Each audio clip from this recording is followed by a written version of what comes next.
Hello everyone. Welcome to Round the Frame podcast, where we have deep, insightful conversations with filmmakers, industry guests, and get to know about their creativity, storytelling. They also get a platform to showcase their talent. And Round the Frame also conducts film competitions. So there's short film competitions, mobile filmmaking competitions. So anywhere that you're coming from, you can join and connect with the right people. And this is your place for everything cinema and storytelling, really. I am your host, Molshri, and today I'll be talking to Mehak, whose wonderful film Bad Egg was part of Round the Frame Recommends and also won the Best Short Film. And I think other awards as well. I am personally a fan because I saw the film and I was like, this is so dark and I'm like on the edge of my seat this whole while. What is happening? So I was completely blown away. So I have a lot of questions for you, Mehak.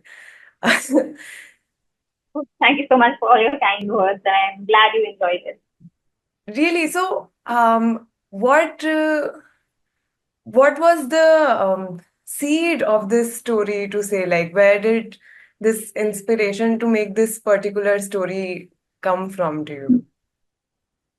I think, I've been asked this question many times, but I don't really think I have a very, interesting answer to it actually. Hmm. Uh, but I would say this film we shot it in 2020, in August of 2020. So when the first wave of the pandemic was just kind of opening up and people were kind of going out slowly and tentatively, and that's when I decided to shoot this film.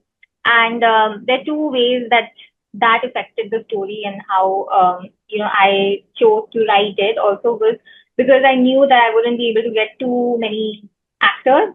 So I thought, okay, how can I create more characters with the same actors that I have? So that's why I went with the concept of working Twin. with twins. And and because I started from there, I already knew all my constraints, and that's why I started. I wrote it in a month, and then we went to shoot it. So rather than working on a story and then having to fit it within the constraints and whatever like the parameters and the variables which are there at that particular time, I already had them in mind while I was going for it. And secondly, I think because you also cooped up inside for such a long time and having a variety of different thoughts, I just chose to draw from all the dark thoughts that I was having and then turn it into something actually fun. I mean, I wouldn't say the film is fun in itself, but I had fun making it. So yeah, that's how the idea came to me. I think the characterization, especially, is very like attractive for me because I'm an actor. I was like, what is this happening? Like, what is going on in their mind? So yeah, that I think could have been fun for you to work on in the writing process. Yeah, yeah, in the writing process for sure, and also visually because the film is in black and white, and I wanted to reduce the differences visually between the two of them, and that's why I also chose to make the film in black and white. So because I mean I don't want to give too much away about the film, but so you're not able to tell the twins apart from each other, and also I think it helps in a variety of different ways. Really, yeah. Yes, that is what I was thinking while watching, but then you have scenes where it makes sense. Uh, Hmm. and it's like a boom moment of realization. So that's really great. So you basically, for your process, you worked within the limitations to give you an inspiration about the characters and the setting, basically. Yeah, yeah. Great. So then you took a month to write this, and then was were there still restrictions for shooting? How did you guys go about casting and meeting? So I actually I asked because I knew Zoya. I asked her first even before writing because I didn't want to write something and to turn it to a futile process. I was very certain that I wanted to make a short film, and also we were at that time where, people weren't going out to work, the film industry wasn't really open. So I thought, okay, right now everybody's a little, antsy and wants to do something. So, it might be a great time to get together and create something. So I asked her before writing that, I want to write a short film and I want you to act in it. So will you do it? And she said, yeah. So I said, okay. So that's why I wrote with her, keeping her in mind and all the constraints in mind. And then I asked my different friends, to shoot it, to produce it, everything. And I said, this is the amount of money I can put in right now. So, will you be happy to do it? And I think because we were in that Phase. particular time period, is why a lot more people, agreed to come on board and do it. And I think it wouldn't be possible today anymore, because now everybody is busy in their lives. But at that time, it was like coming together to create this film was it was like a warm hug, right? Um, so that took that amount of time, and we shot in friends' houses and in each other's houses. Of course, that was a little. It was a little difficult because a lot of these societies did have rules of people coming in at that time, and the number of people who can visit and everything. So we had to kind of play around that a little bit and go up in small groups and not bring too much attention to ourselves. So that was How in one of the big places. was the Yeah. crew? Like, who all did you have on the actual shoot then? We shot over four days, and I think on three of the days, if I remember correctly, I think, on three of the days the location, no, sorry, two of the days the location was the same, and then the two other days there were two different locations each day. And I think on a mostly I would say we were probably around 7 to 10 people. Yeah, that including actors at a certain given amount of time. We must be between 7 to 10 people. Yeah, but I So, think one of the places which was the scenes with Jim Sar, we went and shot in his house, and his building was very strict, so we had to really reduce to like 4, 5 people or something. Yeah. so basically, camera, sound, and you and the actor. Camera, sound, me, um, the actors, and I think 1 or 2 people helping everything else. Yeah. So is this, I'm just curious to know, is this your first short film that you have made? It's my first short film outside of college, outside of being a student short film. I've made many student short films. But after I graduated and started working, this is the first one which I wrote and directed myself. Yeah. Okay, so you were studying filmmaking and you made films during that period of time. Yeah. Yeah. Got it, got I it. did. So, Hmm. wow, what were your thoughts regarding this film? Were you like somehow did you want to make it different from your earlier projects, or did you have um, any doubts or anything in your mind that you were not sure about when you started? Because it's your first short film outside of that, you were saying. Yeah. I think it was a very different experience also because when I started writing it, this was also after I had begun screenwriting professionally. So I think I had more of a sense of of plotting, of characterization, and all of that.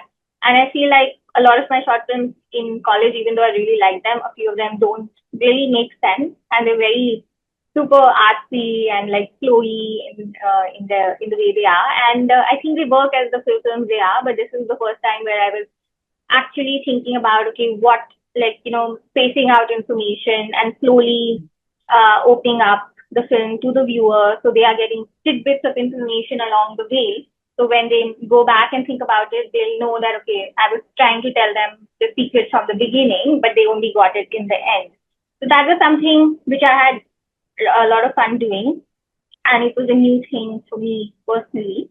And of course, then working with professional actors properly for the first time and directing them, that was it was very. I was nervous about it, and I think it went well. But there were certain periods of time, especially when we had to direct the intimacy scenes between them.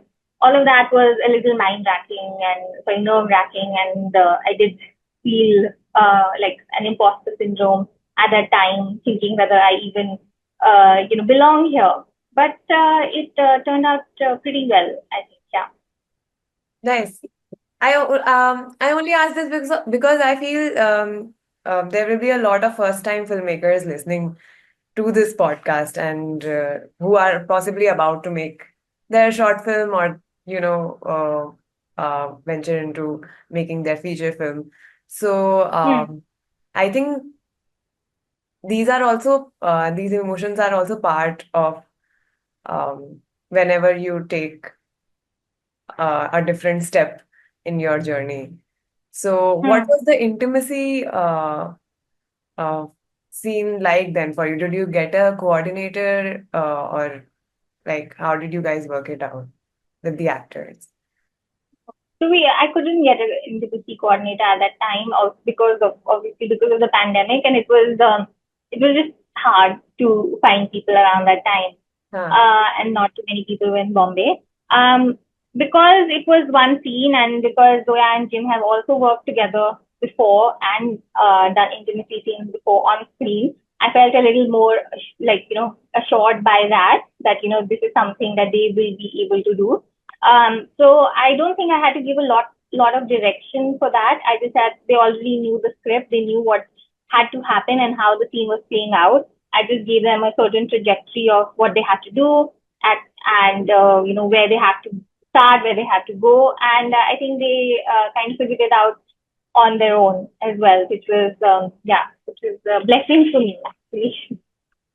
So, did you do any other sort of workshop with the actors, like otherwise apart from the intimacy scenes, or what was the process with that? Yeah, so with Zoya, because she's the lead, I narrated the whole script to her from start to end. Hmm. I had done that before. And before each of the scenes, I did a Zoom workshop with the actors, between her and with Akshay. I spoke to both of them about, where is their character coming from, and especially for Zoya, because she needs to have certain small, differences between the two characters. So I've spoken to her before, or I couldn't do it because we were coming together to shoot and coming out of the house and everything. So I was trying to keep the other meetings as virtual as possible. So I did have workshops with her and the other actors, scene wise, and yeah, that's how we did it.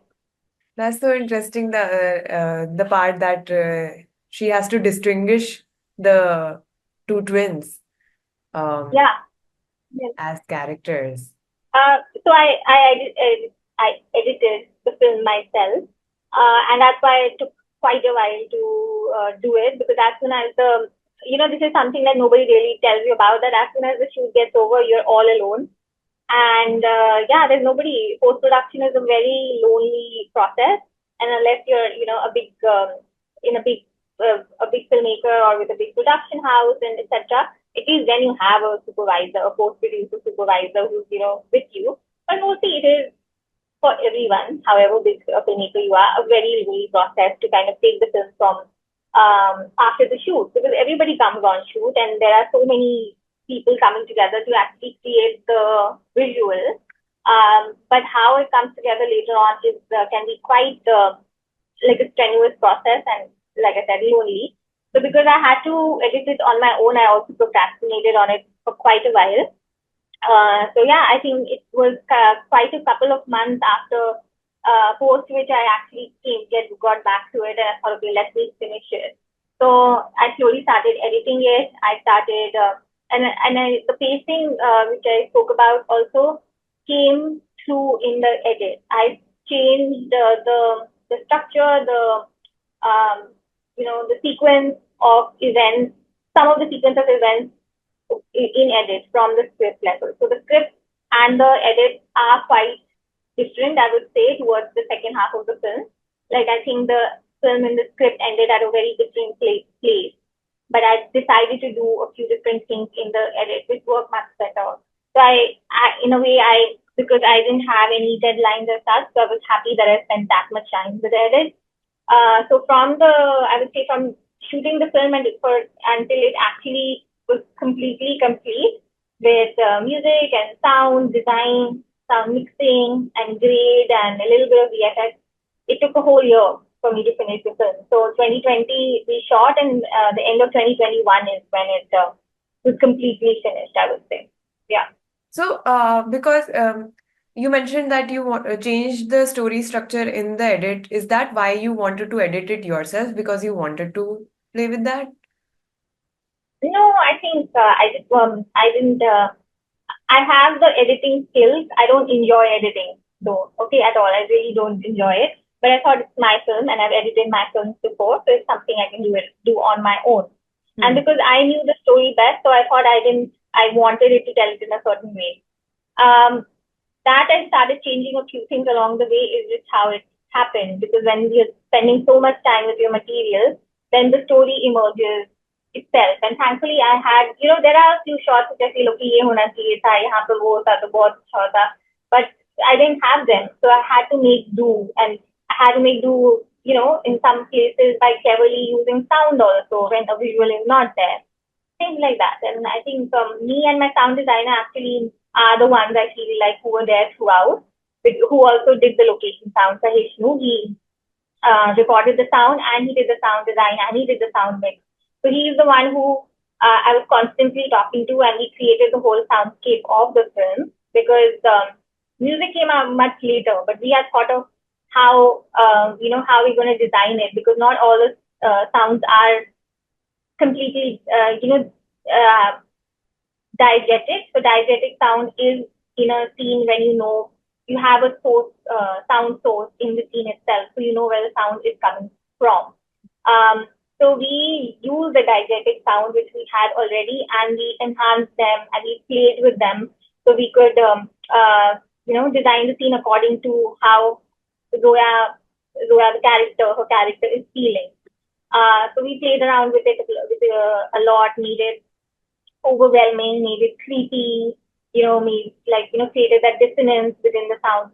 So I think, yeah, because we were constantly talking about it, that also gave me more ideas about what can be done with the edit, what can be done with the sound, what kind of music do we want to go for. I had a certain, I had a reference for the music, like the final music piece, which is like really, like, it's one of my favorite things. I had a reference for it, and I'd given it to my my music person, and she really came through with that.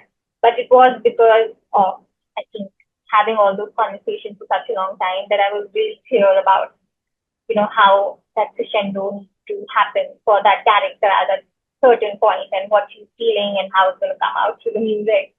So, yeah.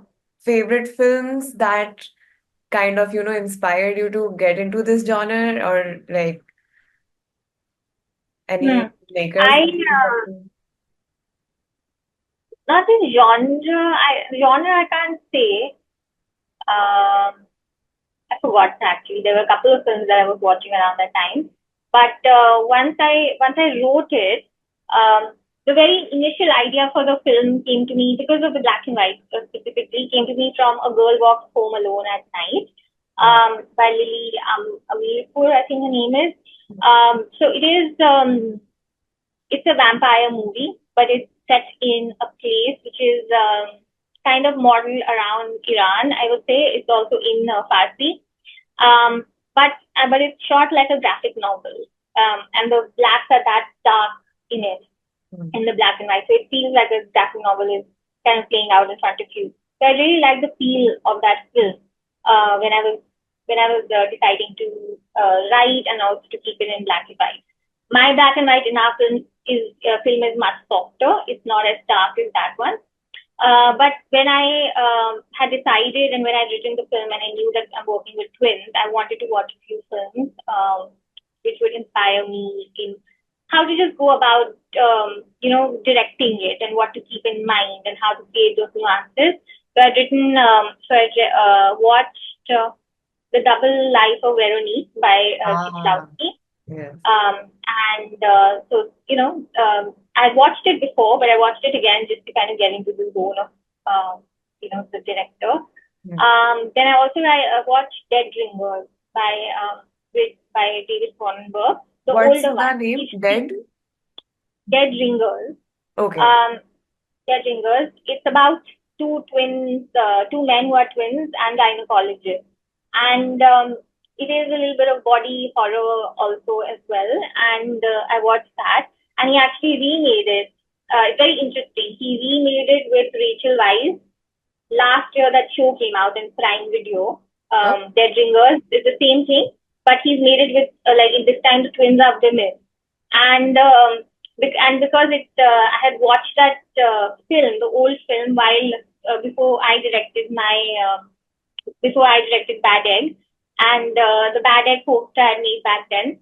But when this Dead Ringers came out, the show with Rachel Weisz, its poster looked so eerily similar to mine, the Bad Egg, that I was like, it's like coming full circle. So I was very amused by that. great. Yeah. So, once you were done with the film, did you know what you wanted to do with it? Like send it to festivals or how you wanted it to be like presented to the world, distribution? Yeah, of course, the festival route was what I wanted to go on, which I took, and it I started submitting it right away Mhm. to whatever festival I could. I started Have researching on anyone different. attached to the film, or was it just you producing and doing everything? No, it was me. I wrote it, I directed it, I produced it, I edited it, and I did all the grunt work for it afterwards as well. And I was the one submitting it, writing to people, finding out, okay, where can I submit, who can I speak to. So I did all of that and trying to understand, okay, what is the scope for short films in India, which is actually not a whole lot. Yeah. Um, yeah, even so by the time I actually got a festival, it was June or July of 2022. And it was selected for the Indian Film Festival of Stuttgart in Germany. Oh, And that was it was really funny because um, I was applying for film festival, submitting it through Film Freeway, which is that online platform where you can submit your films to a lot of festivals. And this Stuttgart wasn't on it, and I had heard about it, but I forgot about it. And then by the time I saw that they had already announced their lineup, and then I was like really hitting myself. Why didn't I submitted? But very interestingly, somebody who I had sent the film just like that for like many months ago just to watch it because she is in a lot of different juries of festivals. She had recommended the film to Indian Film Festival Stuttgart. So oh, the curator, the festival director reached out to me himself and he said that, oh, would you like you would like this film to be a part of our lineup? So even though I hadn't submitted it, it was really serendipitous, wow. and I That said just yes. brought a And I said, smile, can big I? smile to my face. I'm like, this is a great story. Wow. Yeah. I was like, okay, yeah, of course. And I said, can I come? Like, well, can I visit? And he said, yeah. And so I traveled to Stuttgart and I presented like at the premiere it premiered at Stuttgart, and I was there and I showed the film and I talked about it and everything, and I had a great time, and it won the audience award over there as well. Awesome. That is so that was a great start to Bad Egg journey. And they did a very long festival run all over the world, in Melbourne, in Madrid, in Chicago, and Washington D.C. But And you then in also India, traveling all these places, traveling no, to. the other ones didn't call me. But in India, I went to IDSFF cave in Kerala. I went to Bangalore, BISFF, and the Dharamshala. So Dharamshala International Film Festival. So I traveled in India as well, and yeah, I had a great time showcasing the film, taking it all around and talking about it. So yeah, it was a fun experience for sure. Um, so I think what these festivals offer, especially for short films, is um, that you firstly get to watch your film played on a big screen and also real-time reactions of audiences and Yeah. feedback. So once you were done with the festivals, are you still submitting or like are you looking to release? What's the current status of the film? So, I mean, mostly festivals have a certain shelf life they ask for, right? For when you're submitting it, they'll probably have a time period in which the film has to be made for it to be eligible for submission. So, if, for example, if the festival is next year, they will probably say films which have been completed between 2023 and to 2024 and something like that, they'll say. So yeah, so that's why most of the festival runs happen for films which are made very close to them.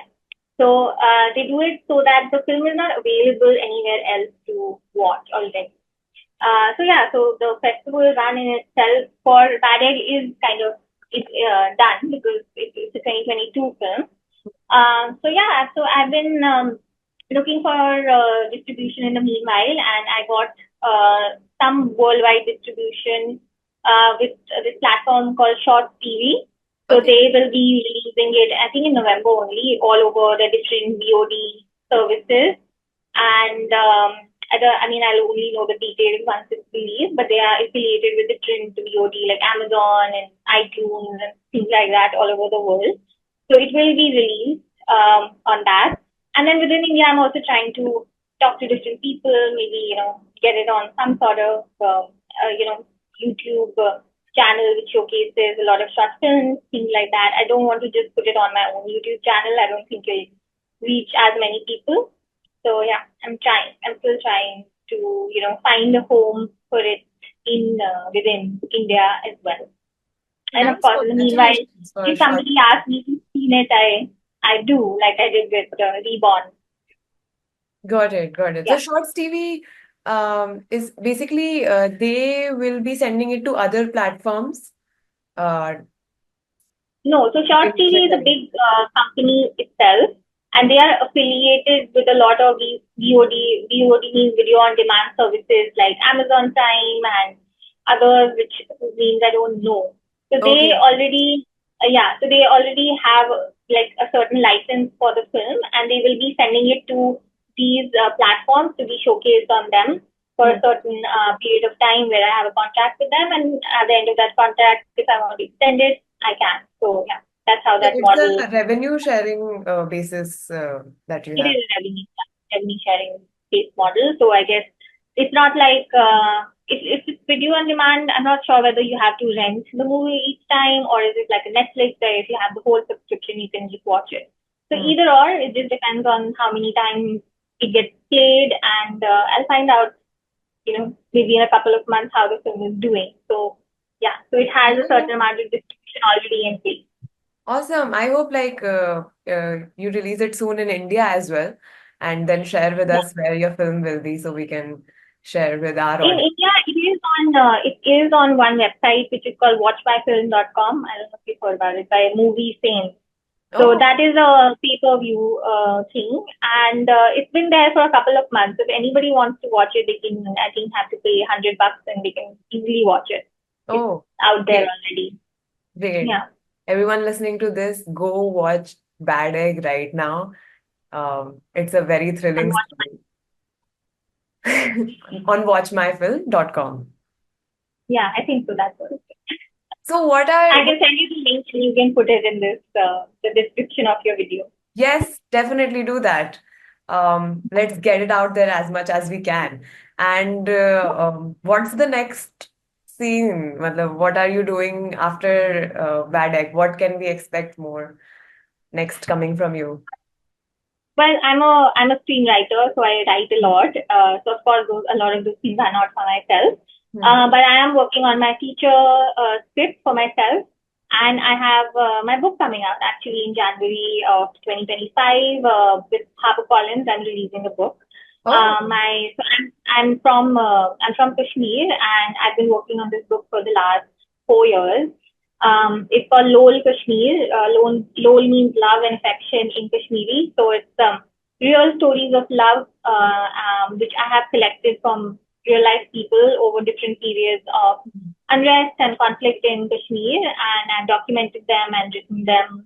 And yeah, it's really to document how living in conflict affects these people's lives. And it's just something that I wanted to do and give back to my homeland. And so it's a collection of 16 stories, and it's going to be out very soon. So, yeah. wow, looking forward to read that. Uh, and is the feature also related to this, or is it something different? Um, No, teacher is something different, but the book in itself has a lot of very cinematic stories. So I will be, trying to option the book and try to get at least some of those stories made into film. nice, nice. So you want to Yeah, basically write and direct your own films. yeah, yeah, yeah. So Great. I mean that is the goal for sure. Okay, so Yeah. to end the session, I have two questions from you. First is, after this film, do you have any takeaways, that something that you realized or discovered after making this film? Like what kind of takeaways are you talking Anything about? that you learned or you want to keep in mind for your next film, or anything really that you took away from that? Um, I think the main like I don't know if there's a main takeaway actually, but small takeaways really about like when I was talking about post production. Hmm. It is it's a part of filmmaking that even when you're beginning filmmaking or you're assisting somebody, nobody shows much interest in that side of things. Everybody's thinking, oh, we'll get on shoot, we will be in AD, etc., right? But that part of filmmaking, the post production, is very interesting because at that time you are also working in sync with a lot of different departments. So I learned how to manage that. And that is something I don't think I would have learned otherwise because I was managing sound and music and grading all together. And they're working on the same file. So you have to make sure that the same file, the same length is going to everybody. So at a given time when it all comes together, it syncs with each other. So nothing is upper niche and stuff like that. What real So baat hai. yeah, so that is very nerve wracking. And for somebody who was like me, who was just learning these things and Hmm. I'm doing them by myself, it was quite, and even subtitling actually. Subtitling also, it has to be on point. It can't be aage piche or anything You like did that. So yourself the whole translation bit. no, I had a friend. I have some friends who have a company, Hmm. subtitling company who helped me with it. Hmm. But yeah, I had to send them the file in a certain format, so the subtitles come at the right time and nothing is off sync. So things like that. So these are, so these were new learnings for me for sure. Secondly, I would say whenever you're directing actors, it seems like such a directing actors and also um, framing. These are two things which seem like rocket science, to people. Because firstly, you have to tell somebody that okay, this is the story and this is what I want you to do, and that can often seem, that is when your imposter syndrome comes in because you feel like whatever you're saying is stupid, but it's really not. I think. What the actors are really looking for is your intention behind the character, and they do know to a certain extent. They know what their job is totally, and like you shouldn't sell them short and say that you have to tell them exactly what Hmm. to do. I think they figure it out and improvise on their own, and because that is their job, and they are great at it. What they're really looking for from you is that seed of an idea of where is this person coming from. And if you have that in mind and if you're able to communicate that, I think you're golden. And the same with framing as well. Hmm. That is something I think it really comes with time. But if you're able to say that this is the story I'm trying to tell, you can work together with your DP with it, and figure out what is the kind of narrative that you're trying to build. Not get intimidated by by that process in any way. Don't take too many shots because you don't know what to shoot. Think about it calmly. I think I just very roughly went and made a storyboard on my own where I just scribbled out shots for each of my scenes and I showed it to my cinematographer and I asked him and he's like, yeah, it's great, we'll do this. Hmm. And even though they were scribbles, they weren't like, you know, professional storyboards or anything. But I just needed to have it in mind. Okay, these are the kind of shots I want. And then Hmm. when we were there, we of course took other shots as well. But to have just a basic understanding of what you want to look at, what you like to look at yourself, is okay uh, to get into making a short film. Hmm. And the biggest thing about short films is that I mean, I really like the format itself because it has a different language in itself, short filmmaking, because it is a slice of something bigger. And Hmm. you can choose to complete it, choose to close that story, or you can choose to, kind of leave it open ended as well. And it will both work. In a feature film, even though you can leave things open ended, things need to resolve in a Hmm. certain way or the other. In a short film, you can play a little bit more and answer lesser questions than a feature because people can make up the rest of the movie on Hmm. their own. Even with Bad Egg, there are, I wouldn't say it's like a super open-ended film, but there are a few loose ends that you keep thinking about. You're like, oh, did she Yeah. do it? Did she not do it? What's going to happen now? And but you don't feel like I feel like you don't feel incomplete by the end of the film. You feel like okay, this film told me something, and it's telling you to think about what is she going to do on your own because now you have enough information Hmm. about her. But if I had to make a feature film out of it, I would have the responsibility of answering a lot more questions and tying up a lot of different Hmm. ends and getting in a lot more logic and working that out. Hmm. So that's why short films are a very interesting and fun medium to work with, and it is something I seriously still like. I would like, even if I make feature films in the future, I would still want to go back and make more short films because they are just, yeah. I mean, you can tell so much more in that constrained amount of time than you can in a whole feature film, and that is one of my biggest learnings, really. Yeah. And would you like to say anything to like upcoming and aspiring filmmakers, any sort of message that you would like to give to them? I would say it's, of course, like specifically if you're trying to make a short film, think Hmm. about whatever you want to say, whatever story you want to say. I would say find a different way to look at something very simple and go from there. You don't have to overcomplicate things. You Hmm. don't have to think about like really niche stories and be like, okay, so it's just because the story itself or the like wherever you set it itself is very interesting and you're getting interesting characters is not the only thing needed to make a story. Um, I think when you're starting off, think of what you already know and then subvert it.